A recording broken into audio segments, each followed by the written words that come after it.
예루살렘으로 올라가는 길에 예수께서 그들 앞에 서서 가시는데 그들이 놀라고 따르는 자들은 두려워하더라. 이에 다시 12 제자를 데리시고 자기가 당할 일을 말씀하여 이르시되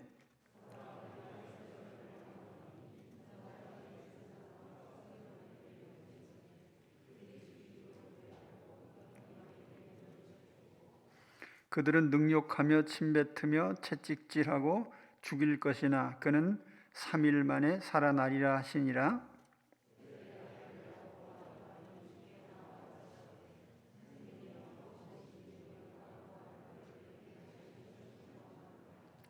이르시되 너희에게 무엇을 하여 주기를 원하느냐?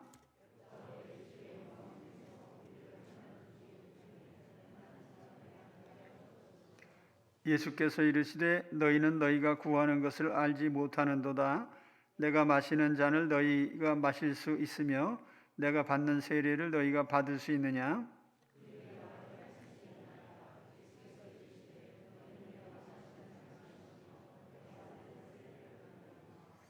내 좌우편에 앉는 것은 내가 줄 것이 아니라 누구를 위하여 준비되었든지 그들이 얻을 것이니라. 예수께서 불러다가 이르시되 이방인의 집권자들이 그들을 임의로 주관하고 그 고관들이 그들에게 권세를 부리는 줄을 너희가 알거니와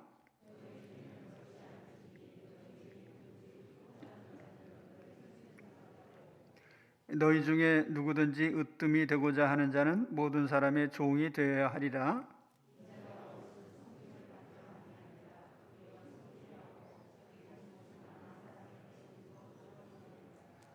아멘.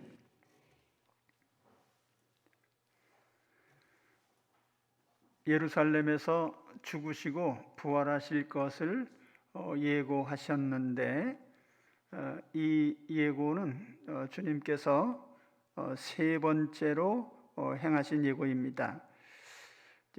이제 이 본문의 배경은 예수님께서 제자들과 함께 예루살렘으로 올라가시는 장면인데 예수님이 이 땅에서 33년 6개월을 사셨고 그 생애의 마지막 한 주간을 위해서 지금 예루살렘으로 가고 계십니다. 32절은 예루살렘으로 올라가는 길에 예수께서 그들 앞에 서서 가시는데 그들이 놀라고 따르는 자들은 두려워하더라. 그런데 그 예루살렘으로 올라가시는 그들의 기분이나 마음이 썩 내키지는 않았어요. 본문에 보면은 제자들은 예루살렘으로 향하는 때에 놀라고 두려워했다고 합니다. 그 무엇을 놀라고 뭘 두려워했을까요? 앞선 문맥에서 보면은 천국에 들어가는 것이 낙타가 바늘구멍으로 들어가는 것보다 힘들다는 그런 말씀을 하셨고 또 주님이 세우실 나라에 들어가는 것이 그렇게 힘들다면 누가 들어가겠나 하는 그런 말씀을 질문을 그들이 했죠. 그래서 그런 놀라움도 있고 또 두려워했다는 것은 아마 주님이 예루살렘에서 죽으신다는 말씀을 그 이전에도 하셨기 때문에 주님이 예루살렘에 올라가서 죽으신다면 이것은 제자들이 생각하는 것과는 전혀 방향이 다르기 때문에 마음속에 그런 두려움이 있었죠. 그래서 제자들의 마음은 혼란스러웠다고 말할 수 있습니다. 왜냐하면 한편으로는 이제 변화산에서 주님이 영광스럽게 변화하시는 것을 보면서 이제 주님의 영광스러운 나라가 세워지나 보다 이런 생각을 하고 기대감도 있는데 또 한편으로는 예루살렘에서 죽으신다고 하니까 이게 서로 잘 연관이 안 되는 거예요. 영광스러운 왕이 되시는데 왜 죽으셔야 되나?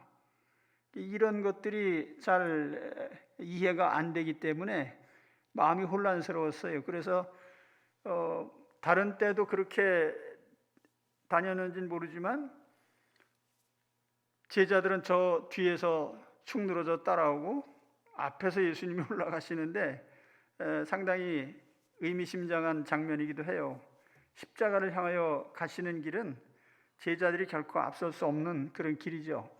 그래서 주님께서 앞서서 가시고 제자들은 복잡한 마음을 가지고 이제 주님을 뒤따라가는 그런 모습이 연출됩니다. 그 다음으로는 주님이 죽으심에 대해서 이제 예고를 하시는데, 첫 번째 예고는 베드로의 신앙 고백 후에 주님이 예고하셨고, 그다음 두 번째는 변화산 사건 후에 예고를 하셨고, 이제 세 번째가 예루살렘으로 올라가시는 마지막 행로에서 하신 것인데, 이 말씀은 매우 구체적이고 또 마지막 말씀이기도 합니다. 그래서 32절 하반절부터 보시면 이에 다시 12제자를 데리시고 자기가 당할 일을 말씀하여 이르시되, 보라 우리가 예루살렘에 올라가노니 인자가 대제사장들과 서기관들에게 넘겨짐에 그들이 죽이기로 결의하고 이방인들에게 넘겨주겠고 그들은 능욕하며 침뱉으며 채찍질하고 죽일 것이나 그는 3일 만에 살아나리라 하시니라. 12제자에게 주님이 당하실 일을 말씀을 하시는데, 봐라 우리가 지금 예루살렘으로 올라가고 있다. 여기 올라간다는 이 표현에 대해서 이제 두 가지 의미를 부여합니다. 우선 지리적으로 보면은 예루살렘은 해발 800에서 900 고지에 있기 때문에 어디서 보든지 예루살렘 올라가는 길입니다. 또 한편으로 보면은 사역적인 의미에서 보면은 예루살렘은 오랫동안 하나님의 성전이 세워졌던 곳입니다.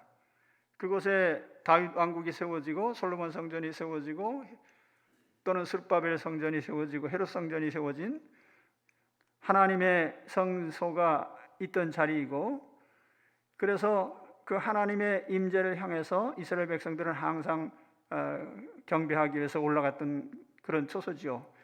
그런데 그곳에 예수님의 십자가가 세워져서 이제 예수님께서 구원 사역을 완성하시는데, 예수님의 십자가는 구원 사역의 정점이에요. 그래서 그 정점을 향해서 구원 사역의 정점을 향한 오르막길이라고도 이렇게 우리가 볼 수 있습니다. 고난의 정점이기도 하고 구원의 정점이기도 한 그 예루살렘을 향해서 지금 주님이 올라가고 계시죠. 주님께서 제자들에게 당하실 일을 보다 구체적으로 말씀을 하셨어요. 여기 언급하신 내용은 크게 보면은 고난의 과정, 그리고 죽음, 부활, 이제 이렇게 연결되어 있는데, 첫 번째로는 주님께서 대제사장들과 서기관들에게 넘겨진다는 말씀하셨어요. 보라 우리가 예루살렘에 올라가노니 인자가 대제사장들과 서기관들에게 넘겨짐에, 이 대제사장들과 서기관들은 예루살렘 공회를 이루고 있던 사람들인데, 그래서 크게 보면은 공회에 넘겨진다는 뜻이에요. 그리고 이 공회는 유대인의 사법기관 역할을 했기 때문에 유대인 손에 재판을 받게 된다는 그런 의미로 이제 말씀하신 것이죠. 그리고 두 번째는 이방인에게 다시 또 넘겨진다는 말씀하셨어요. 그들이 죽이기로 결의하고, 그러니까 공회가 예수님께 사형을 결정한 후에 이방인들에게 넘겨졌다. 여기 이방인은 빌라도 총독의 재판을 얘기를 하죠.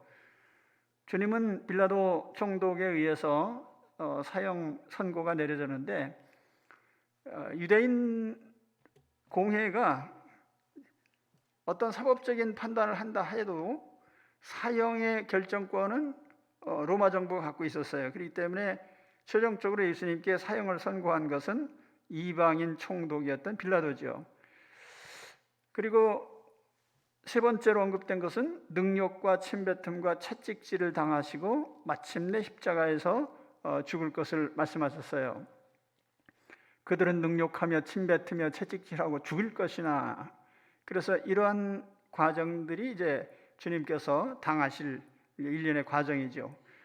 그리고 네 번째로 마지막은 이제 사흘 만에 다시 살아난다는 말씀을 하셨습니다. 그는 3일 만에 살아나리라 하시니라. 예수님께서 예루살렘에 올라가셔서 그 이루어질 일들을 이렇게 분명하게 예고를 하고 계십니다. 자, 그런데 다음 장면이 이제 야고보 형제가 주님께 청탁하는 장면인데, 이게 이야기로 보면은 앞뒤가 잘 안 맞는 이야기입니다. 자, 예수님께서 자, 내가 예루살렘에 올라가서 이런 과정을 거쳐서 이제 죽임을 당하고 부활을 할 것이다라고 이런 예고를 했는데, 이게 얼마나 엄청난 말씀입니까? 근데 거기에 대해서는 이런 방구 아무 응답도 안 하고 불쑥 전혀 엉뚱한 요청을 우리 주님께 하고 있어요. 그래서 이거는 어떻게 보면 동문서답 같은 그런 요청인데, 그만큼 제자들이 주님이 하신 일을 몰랐다는 거죠. 그 장면은 이제 다음에 다시 나옵니다. 35절에 보시면 세베대의 아들 야고보와 요한이 주께 나와 여짜오되 선생님이여 무엇이든지 우리가 구하는 바를 우리에게 하여 주시기를 원하옵나이다. 이르시되 너희에게 무엇을 하여 주기를 원하느냐 여짜오되 주의 영광 중에서 우리는 하나는 주의 우편에 하나는 좌편에 앉게 하여 주옵소서. 무엇이든지 구하는 바는 주님께서 주신다고 약속하셨습니다. 우리 산상수훈에도 뭐 구하라, 뭐 두드려라, 뭐 그런 말씀이 있잖아요. 그러니까 요한복음에도 보면은 주님께서 구하라 그러면 주리라는 말씀을 여러 차례 하셨어요. 뭐 강청하는 기도, 끈질긴 기도. 그래서 주님께 요청하면 주신다고 하는 약속을 여러 차례 하셨기 때문에 이 야고보와 요한이 무엇이든지라는 말로 시작을 하는 겁니다. 우리가 구하면 뭐든지 주신다고 했잖아요, 주님. 그래서 우리가 구합니다. 주세요. 그런데 아까 뭘 해주길 원하느냐? 그러니까 다시 얘기를 합니다. 주의 영광 중에라고 하는 것은 주님이 왕으로 세워지시고 또 왕국이 세워지는 그런 영광스러운 사건을 얘기를 하는 것입니다. 그러니까 주님 나라가 세워지면 그런 의미죠. 아마 야고보와 요한이 변화산에서 주님이 영광스러운 모습으로 변화되셨던 것을 마음에 새겼을 겁니다. 그래서 주님이 나라를 세우시면 그런 영광스러운 왕으로 세워지고 그 영광의 왕국이 세워질 것이라는 그런 기대를 했죠. 그래서 그렇게 된다면 그러면 이제 주님께서 우리 이 야고보와 요한을 하나는 주의 오른편에 하나는 왼편에 앉혀주세요. 이제 그렇게 요청을 한 겁니다. 이 좌우편이라고 하는 것은 높은 자리이기도 하고 또 친근한 자리이기도 하죠. 야고보 요한은 예수님과 이종사촌 사이로 이렇게 추측을 하기도 합니다. 마태복음 보면 야고보 형제의 모친이 직접 주님께 청탁하는 장면이 또 나오는데, 그만큼 또 인척 관계에 있었던 것으로도 추측이 돼요. 그러니까 가까이 있으니까 뭐 주님의 나라가 세워지면 뭐 지청 먼저 세워주세요. 뭐 그런 청탁일 수도 있을 겁니다. 자, 이 야고보 형제 요청에 대해서 주님은 다시 반문하십니다. 주님은 때때로 어떤 질문에 대해서 답하는 대신에 또 질문으로 다시 응답하신 경우가 있죠. 근데 우선 주님은 그들이 구하는 것을 잘 알지 못하고 있다, 이 말씀부터 하셨어요. 38절 상반절에 예수께서 이르시되 너희는 너희가 구하는 것을 알지 못하는도다. 자기들이 구하는 내용을 몰랐다는 것은 주님의 좌우편 자리가 아니라 지금 주님이 예루살렘에 올라가신 이유가 십자가에서 죽으시고 부활하시고 이후에 승천하시는 과정이 있는데, 이런 과정에 대해서 야고보나 요한은 전혀 모르는 거예요. 그리고 오히려 예루살렘에 올라가시면 다윗 왕국처럼 왕국을 세우시고 주님이 왕으로 이렇게 등극하실 그런 생각을 한 거니까 잘못 생각한 거죠. 또 뿐만 아니라 주님이 왜 십자가를 지셔요? 그는 죄인을 구원하시기 위한 하나님의 계획인데 이런 구원 내용에 대해서도 전혀 알지 못했던 거예요. 그러니까 알지 못하니까 엉뚱한 걸 구한 것이죠. 하나님 나라를 알지 못하고 하나님이 우리 주님이 이루실 구원을 알지 못하니까 전혀 엉뚱한 내용을 구한 것입니다. 근데 나중에 이제 성령 받고 성령이 강림하신 후에 물론 이들은 다 이러한 진리를 깨닫게 되지만은 이 순간은 그걸 알지 못했던 거예요. 그러니까 잘못 구한 거죠. 그래서 주님은 이렇게 이해력이 없는 야고보와 요한을 탓하지 않으시고 또 그들에게 질문하셔요. 내가 마시는 잔을 너희가 마실 수 있으며 내가 받는 세례를 너희가 받을 수 있느냐.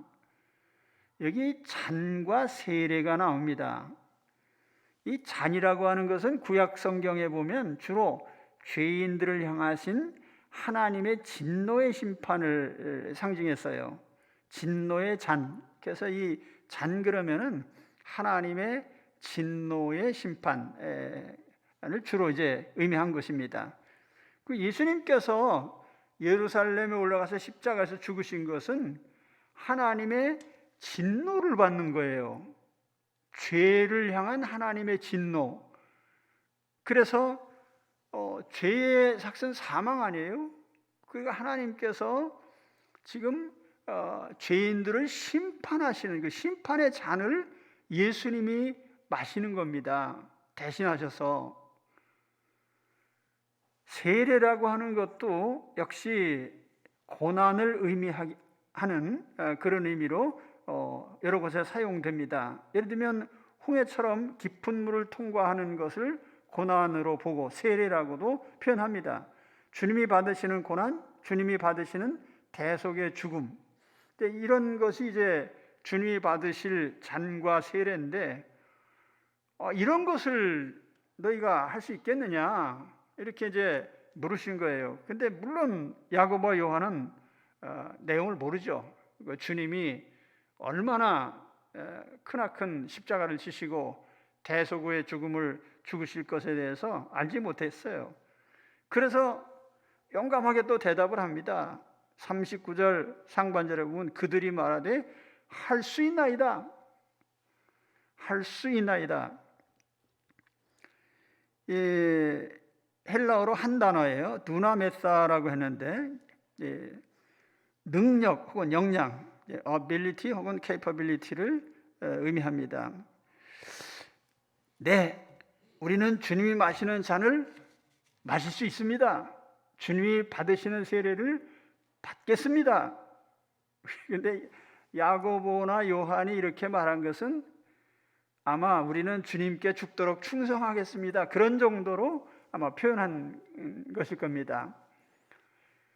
주님이 마시는 잔이 뭔지, 세례가 뭔지 내용을 몰라서요. 그런데 주님을 따를 각오는 분명 했던 겁니다.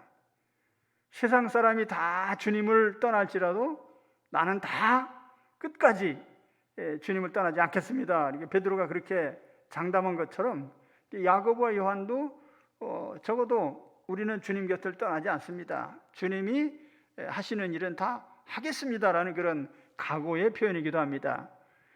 그러나 일종의 자기 과신이죠. 모르면 무식하다는 말이 모르면 무식하다니 무식하면 용감하다. 무식하면 용감한 거죠.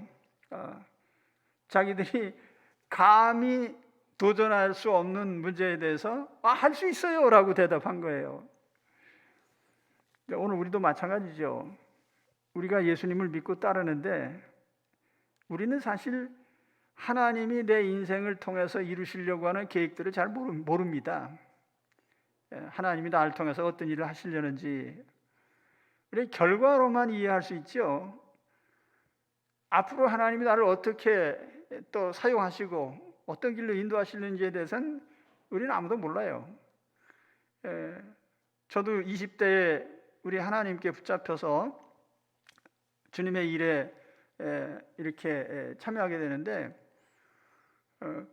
그 과정을 보게 되면 내가 생각했던 대로 된 게 하나도 없어요. 다 이제 하나님께서 이렇게 관여하셔서 지금까지 이끌어 오셨는데 아마 우리도 야고보나 요한처럼 자기의 미래에 대해서 잘 알지 못하고 하나님의 계획을 모르면서 하나님 난 이렇게 할 수 있어요 라고 장담하는 그런 우리들이 많을 겁니다. 그렇죠? 하나님이 내 인생을 향하신 계획을 다 알고 계세요? 우리 잘 모르잖아요. 그럼에도 불구하고 나는 이렇게 하겠습니다 저렇게 하겠습니다라고 우리는 장담을 잘하고 있단 말이에요.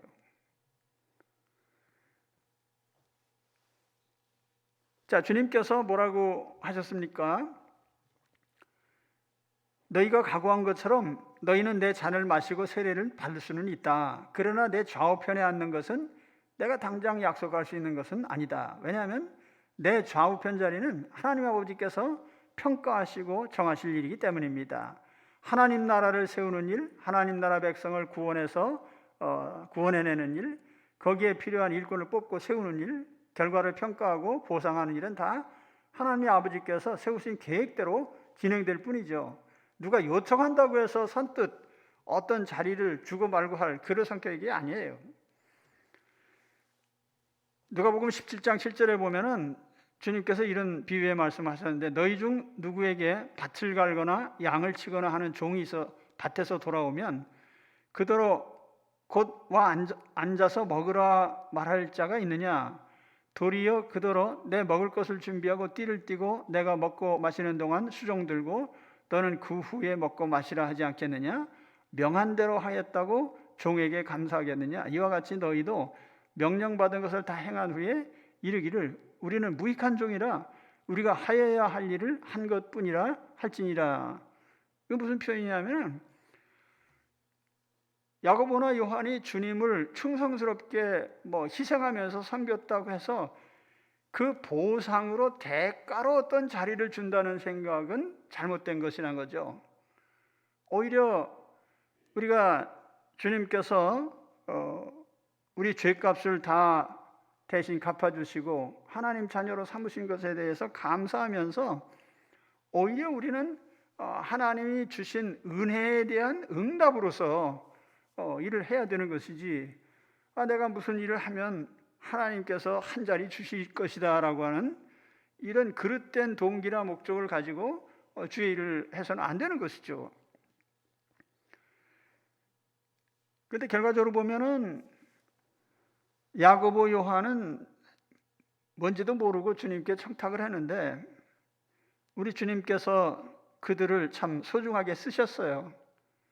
야고보 사도는 사도들 중에 최초의 순교자가 됐습니다. 사도 요한은 가장 늦게까지 박해를 받으면서 목회 사역을 감당하셨고 그래서 우리 에베소에 가면은 사도 요한이 목회했던 그 유적들이 남아 있습니다. 비록 그들이 원하고 바라던 형태로 이루어지진 않았지만 하나님은 이 야고보 요한을 하나님 나라를 세우는 데 소중한 도구로 쓰시고 또 그들에게 영광을 주셨습니다. 자, 그래서 이렇게 야고보 요한의 청탁과 주님과의 대화가 이어진 그 후에 다른 제자들의 반발하는 장면이 또 나옵니다. 41절에 보시면은 열 제자가 듣고 야고보와 요한에 대하여 화를 내거늘 이게 열 제자가 들었다고 하는 이제 야고보 요한을 빼고 나머지겠죠.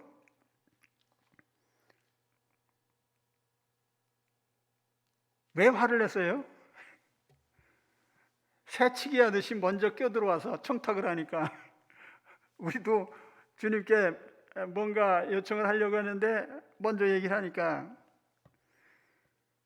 저는 이것을 이제 이런 장면을 상상해 봤어요. 어떤 유령 회사가 있는데 그 유령 회사에 취직하기 위해서 서로 싸우는 사람들 모습 아닌가. 있지도 않은 자리, 청탁한다고 해서 되지도 않을 자리를 놓고 서로 싸우는 거죠. 이 다른 제자들이 화를 낸 것은 그들도 역시 야고보 형제와 똑같은 생각을 하고 있었다는 거예요. 주님의 왕국이 세워지면 나도 한 자리 차지하려고 했는데 저 친구가 먼저 요청을 하네. 아마 베드로가 화를 제일 많이 냈을지 몰라요. 내가 그래도 수제자인데 내가 제일 먼저 한 자리 차지해야지. 아무튼 제자들은 이렇게 서로 아웅다웅했습니다. 십자가를 지러 올라가시는 주님 앞에서 영광스러운 자리를 탐하는 이 제자들의 모습이 한심하게 보이죠. 그러나 사실 이러한 모습이 오늘 우리의 모습이기도 해요. 자, 여러분, 오늘날 교회에서 제일 많은 게 뭐죠? 다툼이에요. 다툼. 시기하고 다투고. 이 교회에 예외 없이 모든 교회가 이 시기와 다툼 문제 때문에 심각한 상처를 받고 있어요. 우리도 예외가 아니죠. 보면은 그래도 우리가 잘 견디고 또 평균 수준보다는 상당히 우리는 그걸 잘 극복하고 있는 편인데, 그래도 모든 교회 안에는 항상 이런 경쟁심, 시기심, 또 다툼, 자리싸움 이런 게 있어요. 자, 주님이 세우시려고 하는 나라가 뭐예요? 주님이 목숨을 버려서 세우시려고 하는 나라가 천국 아닙니까? 하나님 나라? 하나님 나라 세우겠다는 사람이 자리싸움하는 게 이상하잖아요. 경쟁하고 시기하고 다투고.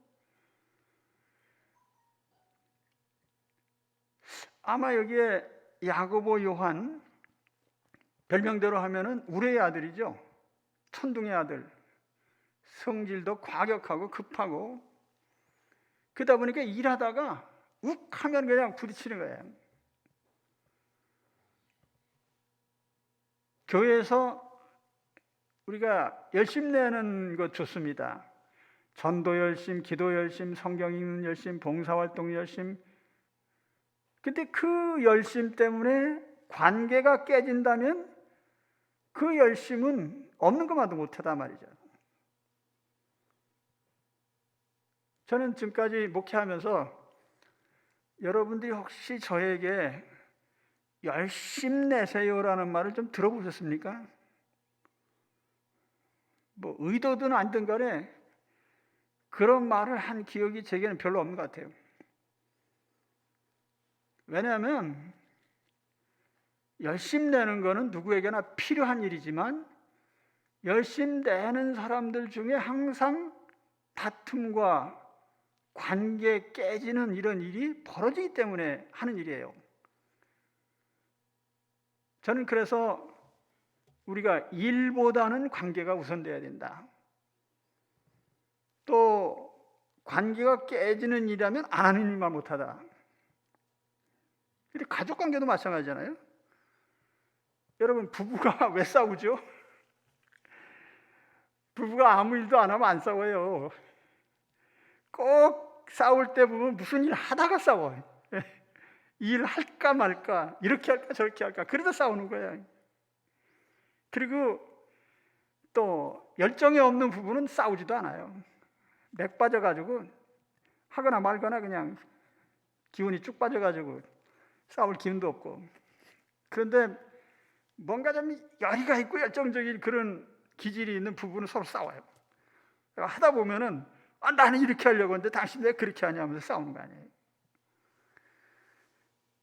그래서 우리가 세우려고 하는 게 천국인데 천국을 세우려고 싸운다는 건 좀 이상하잖아요. 아무리 생각해도. 그렇게 웃기는 일이 어딨어요.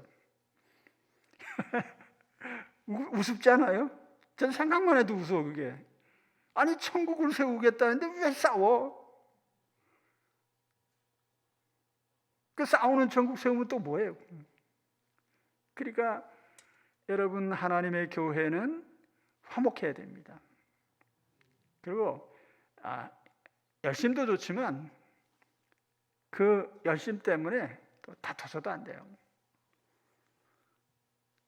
관계를 깨는 일은 안 하는 게 낫다. 오늘 여러분, 야고보, 요한 또 12제자가 하나도 더 낫고 못하고가 없어요. 똑같아 전부. 그러니까 야고보, 요한이 얘기하니까 나머지 12제자가 또 화를 냈잖아요. 똑같단 말이에요.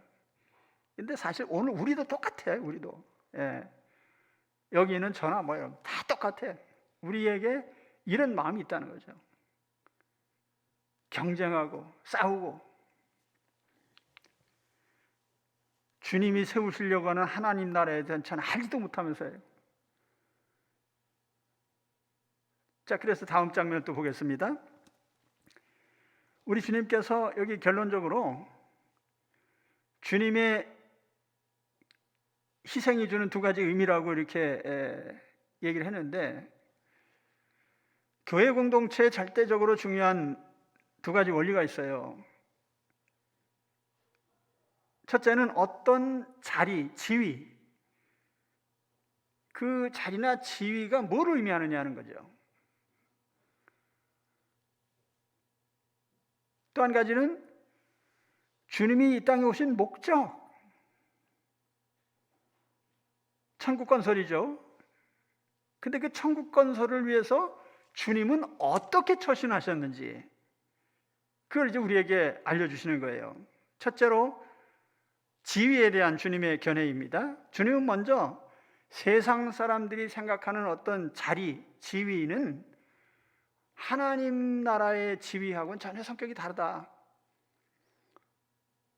자, 42절에 보시면 예수께서 불러다가 이르시되 이방인 집권자들이 그들을 임의로 주관하고 그 고관들이 그들에게 권세를 부리는 줄을 너희가 알거니와.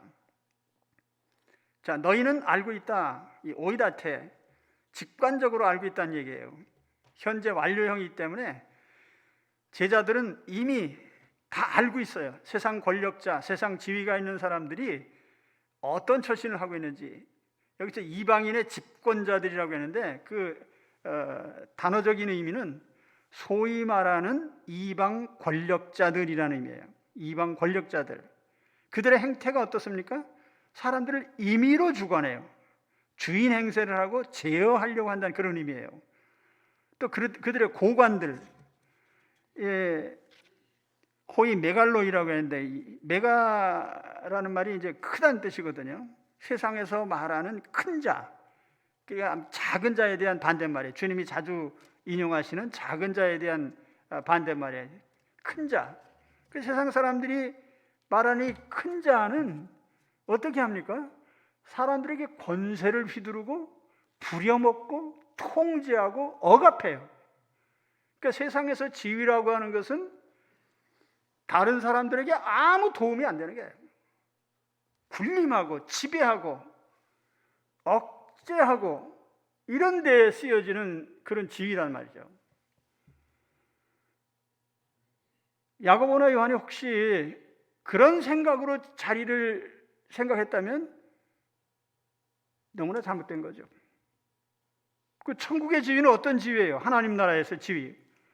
43절 말씀을 보면 너희 중에는 그렇지 않을지니, 여기 너희 중에는 이란 말은 하나님 나라, 천국, 우리가 세우려고 하는 하나님 나라는 그런 지위가 아니라는 거예요. 너희 중에 누구든지 크고자 하는 자는 너희를 섬기는 자가 되고, 너희 중에 누구든지 으뜸이 되고자 하는 자는 모든 사람의 종이 되어야 하리라. 이 크고자, 정말 메가가 되고 싶은 사람은 오히려 섬기는 자, 이 디아코니아, 우리가 흔히 집사라고 하는 그 용어가 이 디아코노스입니다. 수종 두는 자, 수종 두는 자, 다른 사람의 시중 두는 자예요. 우리가 섬긴다는 말 하잖아요. 그러니까 세상의 어떤 지위라고 하는 것은 군림하고 남을 억압하기 위한 그런 지위인데, 하나님 나라에서 지위라고 하는 것은 섬기기 위해서, 서비스하기 위해서, 시중 들기 위한 그런 지위라는 거예요. 그러니까 천국에서는 지위가 높을수록 시중을 더 많이 들어야 돼요. 근데 원리가 전혀 다르잖아요. 너희 중에 으뜸이 되고자 하는 자는, 다시 말하면 첫째가 되려고 하는 사람은 꼴찌가 돼야 된다. 모든 사람의 종이 되어야 한다. 이게 must be입니다. must be, slave of all. must be라는 말은 꼭 그렇게 돼야 된단 말이에요. 뭐 해도 되고 안 해도 되고가 아니라, 하나님 나라에서는 어떤 지위라는 것이 슬레이브가 돼요. 종이 돼야만 되는 그런 지위라는 거예요. 그러니까 야고보나 요한이나 제자들이 생각하는 그런 지위, 예수님 좌우편에 앉으려고 한 이유가 뭐예요? 뭔가 행사해보고 잘난 척하려고 한 거 아니에요? 그런 이유로 자리를 요구했다면 그 생각이 잘못된 거죠. 그러니까 바로 그런 점을 얘기를 한 거예요. 지위나 자리라고 하는 거, 그거 천국에서는 전혀 내용이 달라. 군림하는 게 아니고 시중 듣는 자리야. 이렇게 이제 주님이 바로잡아 주신 겁니다. 두 번째로, 주님이 이 땅에 오신 목적이죠. 주님은 분명히 천국 세우러 오셨어요. 하나님 나라 세우러 오셨습니다. 그런데 하나님 나라를 세우는 방법은 섬기는 거예요. 희생하는 거예요. 그래서 45절에 이렇게 다시 말씀합니다. 인자가 온 것은 섬김을 받으려 함이 아니라 도리어 섬기려 하고 자기 목숨을 많은 사람의 대속물로 주려 함이라.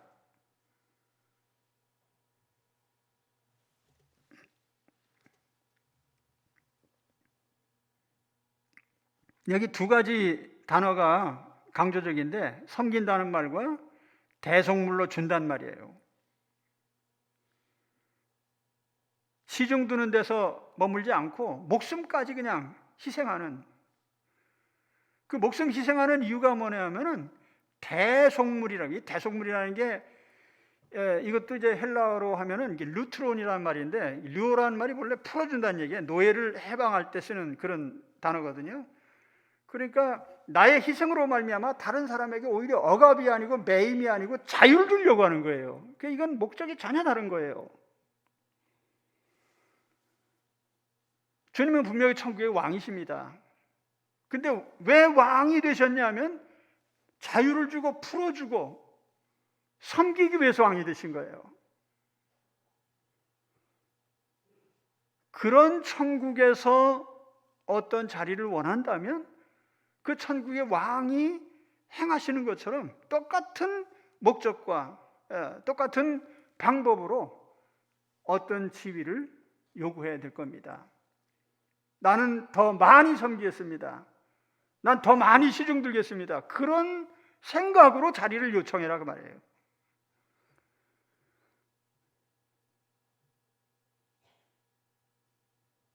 앞서도 말씀드렸지만 하나님께서 이렇게 상황을 잘못 판단하고 내용도 잘 모르고 자리를 요청하는 야고보, 요한 얼마나 한심해요. 그러나 주님은 그들을 크게 책망하지 않으셨어요. 몰라서 그러니까. 그리고 주님은 오히려 그들을 소중하게 천국의 일꾼으로 쓰셨습니다. 저는 이 점에 대해서 무척 감사해요. 저도 사실은 제가 예수 그리스도를 영접하고 하나님의 일을 하면서 그런 생각을 늘 갖고 있거든요. 내가 이런저런 일을 하게 될 때에 또 하나님께서 어떤 보상을 주실까? 기본적으로 우리는 그런 개념 속에서 일을 해요. 뭐 평신도든지 목회다든지. 근데 사실은 생각해 보면 지옥에 떨어질 사람을 목숨을 버려서 건져 놓은 것만 해도 이미 엄청나게 큰 은혜를 받은 거거든요. 그래서 내가 무슨 일을 잘한다고 해서 대가를 바란다면 그거는 천국에 맞지 않는 거예요. 그래서 오늘 우리가 이런 마음으로 임할 때에 천국은 세워집니다. 그래서 지금도 우리가 실천적으로 본다면, 자, 여러분, 우리 가정이 천국 됐으면 좋겠죠? 가정천국. 가정천국이 어떻게 되는 거예요? 가장이 군림하고 명령하고 그러면 됩니까? 아니에요. 어린 아이 하나라도 열심히 종노릇하고 시중 들고 섬기고 서로 그렇게 해줄 때 그 가정이 천국이 되는 거예요. 그러니까 단 한 사람이라도 가족 중에 군림하려고 하는 사람이 있으면 천국 되기가 다 걸러버리죠. 섬겨야 돼, 섬겨야 돼. 종노릇 해야 돼. 시중 들어야 되고요. 우리 하나님 교회도 마찬가지죠. 교회 천국? 제가 바라는 성경 중에 목회를 하면서 좋아하는 성구들이 있어요. 쉴만한 물가 같은 교회, 푸른 초장 같은 교회, 천국 같은 교회. 어떻게 하면 그렇게 되겠어요? 우리가 시중 들고 종노릇하면 돼요. 근데 누구든지 왕노릇하고 군림하려고 하면 안 돼요. 이 원리를 우리가 터득하고 주님을 따르면 축복이 되겠습니다. 오늘 이렇게 예루살렘의 십자가지로 올라가시는 예수님 곁에서 아무것도 모르고 한 자리 요청했던 이 야고보 요한처럼 우리는 때때로 이렇게 크게 오해하고 잘못된 생각으로 주님을 섬깁니다. 그렇지라도 주님은 은혜로우셔서 하나님은 그 야고보 요한을 귀하게 보시고 첫 번째 순교자가 되고 또 교회를 세우는 아주 중요한 초석이 되게 하셨어요. 감사합니다. 오늘 우리도 하나님 은혜 가운데 그런 도구들이 될 줄 믿습니다. 내가 속한 가정이든 교회든 어떤 공동체든지 내가 속한 그것이 천국이 되게 하시려면 우선 나부터 우리 주님이 행하신 것처럼 시중두는 또 섬기는 희생하는 그런 직분자가 되어야 됩니다. 그렇게 함으로써 오늘 내가 속한 것이 다 천국으로 변화되시기를 주의 이름으로 축원합니다. 기도하겠습니다.